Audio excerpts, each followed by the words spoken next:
Good morning from মূল খাকড়া। আমরা এখন আছি মূল খাকড়াতে। এখন বাজে এই ৮টা মতন। উঠে গেছি অনেকক্ষণ আগে। উঠে ফ্রেশ ট্রেশ হয়ে ওনারা চা দিয়ে গেছিলেন, সেটা খেয়েছি। আর তারপর আমরা এখন ব্রেকফাস্ট করব, আর করে যাব হচ্ছে একটা ছোট্ট ট্রেকে। এখান থেকে বাইকটা নিয়ে আমরা যাব। বাইকটা নিয়ে গিয়ে কিছুটা দূরে বাইকটাকে রেখে, ব্যাগে রাখার জায়গা আছে, তারপরে আমরা যাব মূল খাকড়া লেকে, যেখান থেকে আর কি কাঞ্চনজঙ্ঘার রিফ্লেকশনটা দেখা যায় লেকটার মধ্যে থেকে। জানি না আমরা দেরি করে গেলে দেখতে পাবো কি না, তবে আমাদের হোমস্টে থেকে সামনের ভিউটা তোমাদের একবার দেখাই। আমাদের সামনের ভিউ খুবই সুন্দর, চারিদিকটা পাহাড়ে একদম, আর এই দিকটা দেখা যাচ্ছে উঁকি মারছে কাঞ্চনজঙ্ঘা। খুব সুন্দর দেখা যাচ্ছে এখান থেকে। এই যে এই হচ্ছে চারিপাশটা। এখন আছি কর্নার্স কটেজে।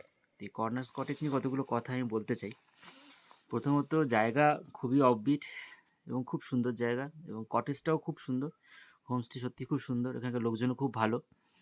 কিন্তু যারা এখানে আসবেন আগের থেকে বুকিং করে আসবেন, আর আসার একদিন আগে অন্তত এদেরকে ফোন করে নেবেন, না হলে কিন্তু এতটাই অফবিট এই জায়গাটা, এরা নয় ভুলে আর নয় কোনো ব্যবস্থাপনা থাকে না বা রাখে না, যেটা আমাদের হয়েছিল কালকে। কিন্তু তারপরে ম্যানেজ করেছি, কিন্তু ম্যানেজ করার পরে তারপর সব ঠিকঠাক। এখানকার লোক খুবই ভালো, খুবই ওয়েল মেনটেন, এবং টাইম খুব ঠিকঠাক টাইমে আপনাকে খাবার দাবার দেবে এবং তার পরিষেবা দেবে। তো আফটার ওভারঅল কর্নার্স কটেজ যে হোমস্টেটা খুবই সুন্দর লোকেশন এবং খুব ভালো জায়গা। আর এই কটেজটা কিন্তু মূল খাকড়া সমস্ত হোমস্টে সবার শেষে, এরপরে আর কোনো হোমস্টে নেই, এটাই লাস্ট। আর মূল খাকড়া আমরা আজকে যাব, একটু পরেই ব্রেকফাস্ট করে বেরোবো মূল খাকড়া লেকের উদ্দেশ্যে। কিছুটা বাইক রাইড আর কিছুটা ট্রেকিং, সবটাই ভিডিওতে দেখানো হবে। আর এখান থেকে খুব হয়তো বেশি দূর নয়, বাইকে হয়তো 2 থেকে 3 মিনিট কি 4 মিনিট মতো লাগবে।